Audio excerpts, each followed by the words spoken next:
Assalamualaikum warahmatullahi wabarakatuh. Bismillah, alhamdulillah, wassalatu wassalamu ala rasulillah, wa ala alihi wa sahbihi wa mawallah. Allahumma sholli ala Muhammad wa ala ali Muhammad. Saudaraku sekalian, mungkin kita tidak asing dengan istilah Yahudi, kemudian Israel, dan Zionis. Dan terkadang kita itu rancau dalam memahami istilah-istilah ini. Siapakah Israel?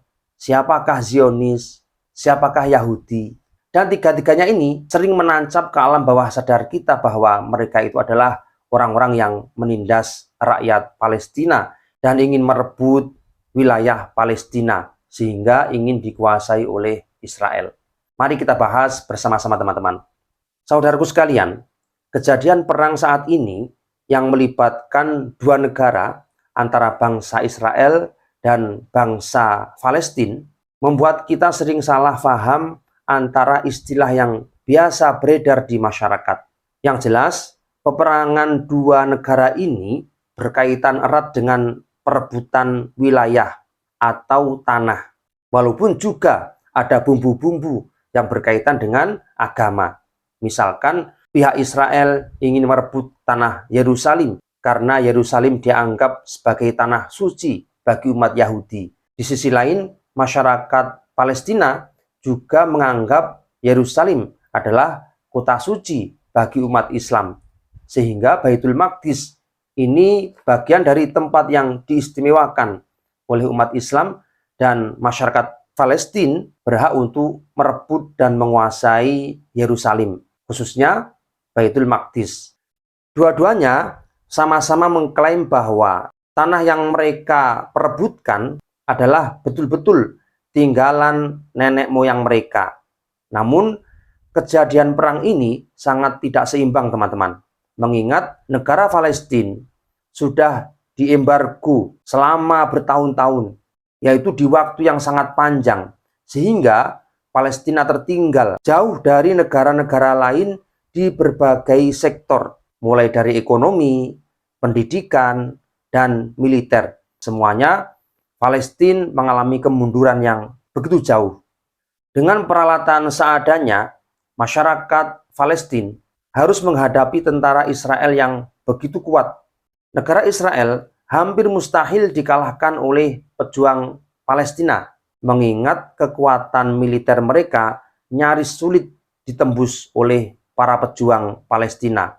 Yang dalam hal ini, tentara yang menyerang Israel adalah tentara Al-Qassam atau yang biasa kita kenal dengan istilah Hamas. Nah, ditambah lagi Israel memiliki pertahanan udara yang biasa dikenal dengan istilah Iron Dome yang memiliki kekuatan begitu dahsyat yang sulit ditembus oleh senjata-senjata rakitan pejuang Palestina. Karena Iron Dome ini yaitu sistem pertahanan udara. Jika ada serangan yang datang dari luar, maka Iron Dome ini siap untuk menangkis. Dan serangan yang dilakukan oleh Hamas atau tentara Al-Qassam ini mudah dipatahkan oleh Iron Dome ini. Akhirnya peperangan ini bukan lagi sebuah battle atau adu kekuatan, akan tetapi lebih ke pembantaian. Karena militer Al-Qassam, yaitu tentara dari pihak Palestina, memilih untuk menggunakan taktik gerilya, yaitu dengan bersembunyi lalu menyerang, lalu kembali bersembunyi lalu menyerang lagi, sehingga membuat tentara Israel kesulitan untuk mendeteksi kubu lawan, kira-kira mereka berada di mana.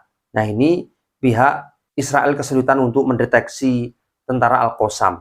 Tentara Hamas atau Al-Qassam memilih taktik ini karena mengingat kekuatan yang tidak seimbang yang dimiliki oleh kedua belah pihak. Nah, tentara Israel mengaku bahwa peperangan ini seperti melawan hantu karena tidak tahu mana yang harus dilawan. Akhirnya, tentara Israel memukul rata siapapun yang dianggap lawan, sehingga korban dari rakyat sipil berjatuhan dan tidak bisa dikendalikan. Sampai hari ini, kita tidak bisa menghitung berapa jumlah korban dari masyarakat sipil di pihak Palestina. Bahkan para jurnalis pun yang setiap hari mengikuti perkembangan mereka, yaitu peperangan antara Palestina dan Israel, tidak bisa memastikan jumlah pasti dari korban yang berjatuhan, yaitu korban dari masyarakat sipil. Nah, karena banyaknya korban, akhirnya banyak bantuan kemanusiaan yang berdatangan dari berbagai negara, termasuk Indonesia. Namun, pemerintahan Israel juga tidak terima jika Palestina mendapatkan simpati besar dari berbagai negara. Akhirnya, para tentara Israel tidak segan untuk menghadang kendaraan dari manapun yang membawa bantuan logistik untuk korban perang, yaitu dari masyarakat sipil di Palestina.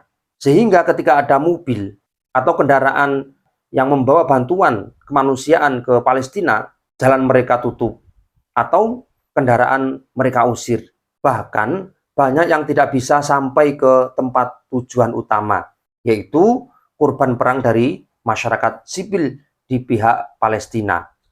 Inilah fakta yang terjadi di lapangan atau di TKP. Begitu bengis tentara Israel sampai mereka tega melakukan hal-hal keji seperti ini. Orang tua, orang muda, anak kecil, laki-laki, perempuan, banyak yang meninggal dunia, bahkan yang masih hidup pun saat ini, mereka sulit untuk mendapatkan bantuan baik makanan maupun air bersih. Apalagi pendidikan, mereka sama sekali tidak bisa memikirkan bagaimana mereka bersekolah, bagaimana mereka mendapatkan pengetahuan lebih, karena korban perang. Nah, kejadian ini membuat kita penasaran, sebenarnya siapa kelompok Israel itu? Terkadang kita juga mendengar istilah Yahudi. Di sisi lain, kita juga mendengar istilah Zionis. Mari kita bahas bersama-sama teman-teman. Yang pertama yaitu Yahudi. Siapakah Yahudi? Yaitu sebuah aliran atau keyakinan memiliki ajaran keagamaan secara khusus. Sehingga aliran ini biasa kita kenal dengan istilah agama Yahudi.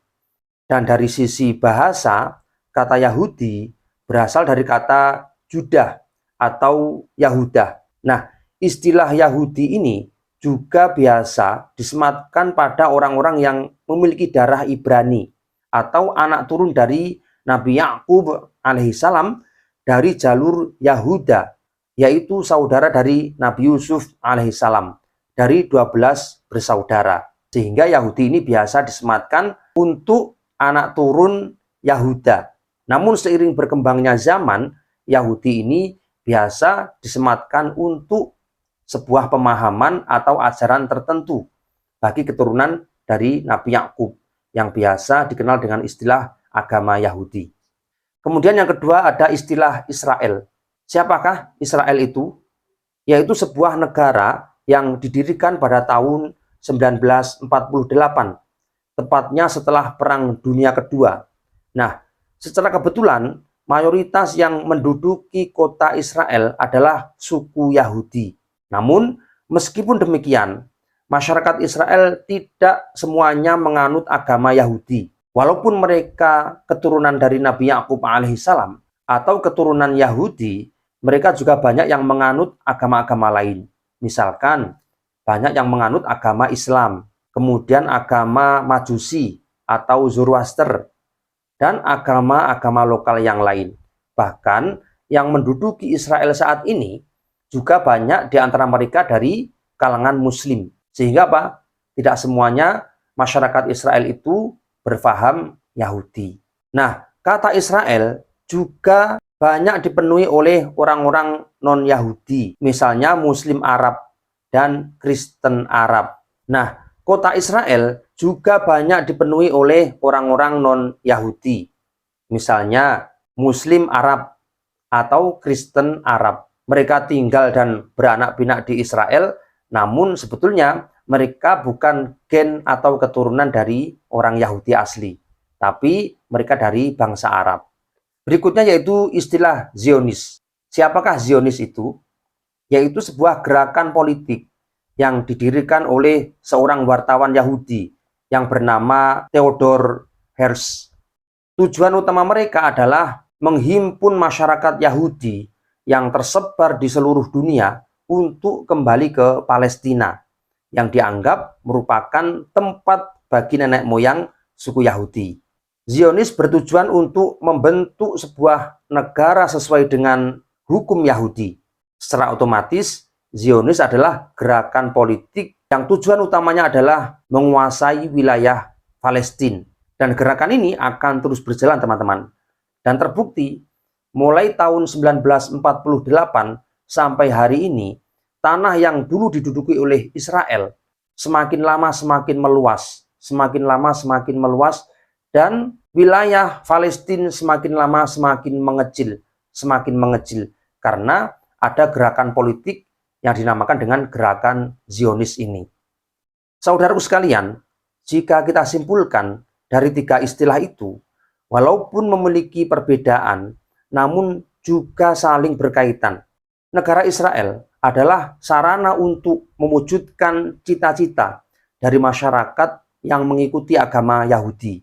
Akan tetapi, karena Yahudi adalah salah satu faham keagamaan yang tidak bergerak langsung di bidang politik, maka Zionislah yang berperan untuk menjalankan politik tersebut. Dan di sisi lain, secara garis besar, tiga komponen ini yaitu Israel, Yahudi, dan Zionis pro terhadap penindasan kepada pihak Palestina. Mereka terus memperluas wilayah yang diduduki oleh Palestina yang semakin lama semakin sempit. Akan tetapi juga ada kelompok Yahudi yang menentang keras terhadap gerakan penindasan ini. Sehingga kelompok Yahudi terbagi menjadi dua kelompok atau dua sekte. Yang pertama yaitu pro-Zionis dan yang kedua yaitu anti-Zionis atau anti penindasan terhadap warga Palestina. Di satu sisi, umat Yahudi yang mengikuti ajaran kitab Taurat yang asli menentang terhadap gerakan penindasan kepada rakyat Palestina. Dan kelompok ini sampai hari ini sering melakukan aksi unjuk rasa untuk menentang gerakan Zionis. Jadi ketika kita membahas antara Palestina dan Israel, ini kompleks, teman-teman. Di sisi lain ada yang pro, sisi lain ada yang kontra. Umat Yahudi sendiri ada yang pro, ada yang kontra. Dan dari tiga kelompok ini, Yahudi, Israel, dan Zionis saling berkaitan walaupun juga memiliki pengertian atau definisi yang berbeda. Semoga konflik ini segera selesai, teman-teman. Karena lebih dari 60 tahun konflik ini selalu berkelanjutan dan berkepanjangan. Semoga Palestina segera merdeka dan menemukan solusi yang terbaik. Allahumma amin. Sekian, Wallahu a'lam bishawab. Assalamualaikum warahmatullahi wabarakatuh.